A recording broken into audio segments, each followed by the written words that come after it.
Jejak Mbah Nur Walangsanga Moga Pemalang, usut punya usut ketika Kiai Haji Abdul Muid berkendara sampai di Pemalang Kota, diketahui ternyata tadi malam ada bencana banjir besar.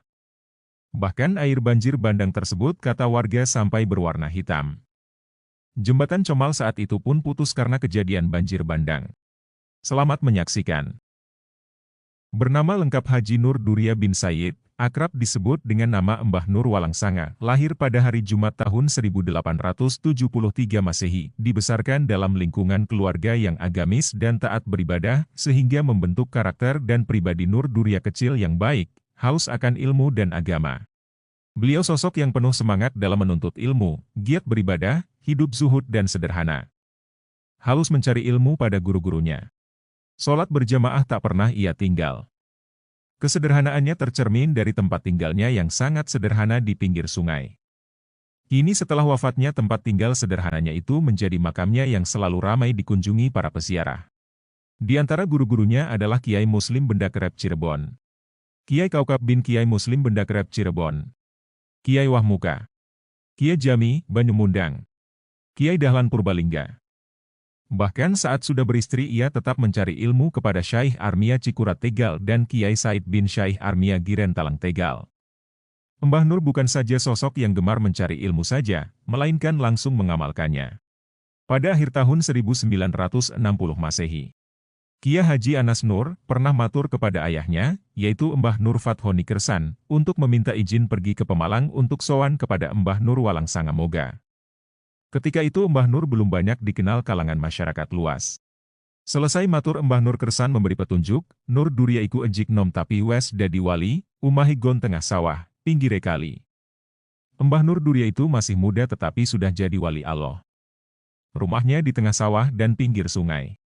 Mbah Nur adalah salah satu kiai yang dianugerahi Allah weruh sadurunge winarah menjadi bagian dari kemampuannya melihat yang tersurat dari yang tersirat.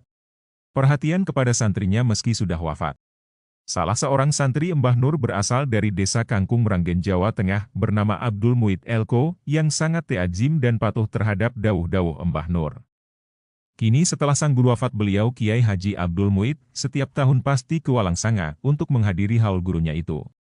Sekitar tahun 2011 silam, ketika Kiai Haji Abdul Muid selesai berziarah dan ingin pulang, tiba-tiba mobilnya macet tak bisa jalan.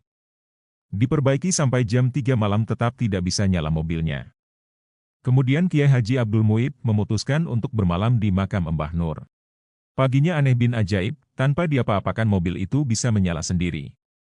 Usut punya usut ketika Kiai Haji Abdul Muid berkendara sampai di Pemalang Kota, diketahui ternyata tadi malam ada bencana banjir besar. Bahkan air banjir bandang tersebut kata warga sampai berwarna hitam. Jembatan Comal saat itu pun putus karena kejadian banjir bandang. Pisang ajaib Mbah Nur. Kisah lainnya saat Mbah Nur masih hidup, dua orang santri Mbah Nur Kiai Bardi dan Kiai Haji Abdul Muid ingin sowan kepada gurunya itu. Namun mereka tidak punya ongkos untuk pergi ke kediaman sang guru. Yang mereka punya hanyalah buah pisang yang masih di pohon. Lalu buah pisang itu dijualnya untuk bekal modal perjalanan berangkat sowan. Singkat cerita mereka pun sampai di kediaman Mbah Nur yang berada persis di bibir sungai, lalu disuguhi hidangan pisang oleh gurunya tersebut. Seketika mereka dibuat kaget. Karena pisang yang disuguhkan itu sama persis dengan pisang yang baru mereka jual sebelum berangkat sowan.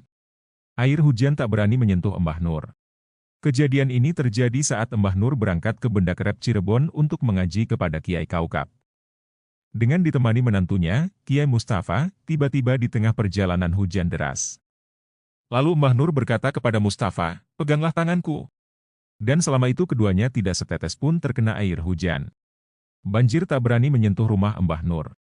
Kediaman Mbah Nur mulanya berada di blok Musola Al-Awabin. Namun karena alasan holwat, menyepi atau riadoh, beliau memilih tinggal di blok Manggis Genting Kelurahan Walangsanga, Kecamatan Moga, Kabupaten Pemalang yang masih sepi dari penduduk karena letaknya persis di tengah sawah. Selain itu kediaman Mbah Nur yang baru memang tidak wajar untuk keumuman manusia. Karena terletak di bawah dasar sampir persis di bibir sungai. Bahkan rumah beliau dengan sungai seakan tidak ada jarak, menyatu dengan sungai. Rumahnya terbuat dari bambu. Kesederhanaan itulah yang justru membuat Mbah Nur semakin karismatik di mata masyarakat. Suatu ketika sungai itu banjir besar. Airnya meluap-luap. Namun seakan tak berani menyentuh apalagi merendam rumah Mbah Nur. Ajaibnya air sungai yang meluap itu nampak mengalir miring karena menghindari rumah Mbah Nur. Sebesar apapun banjir yang datang pasti airnya miring dan tidak sampai menggenangi ataupun menyentuh pintu bilik rumah Mbah Nur. Kejadian ini terjadi di antaranya saat Mbah Nur meninggal dunia.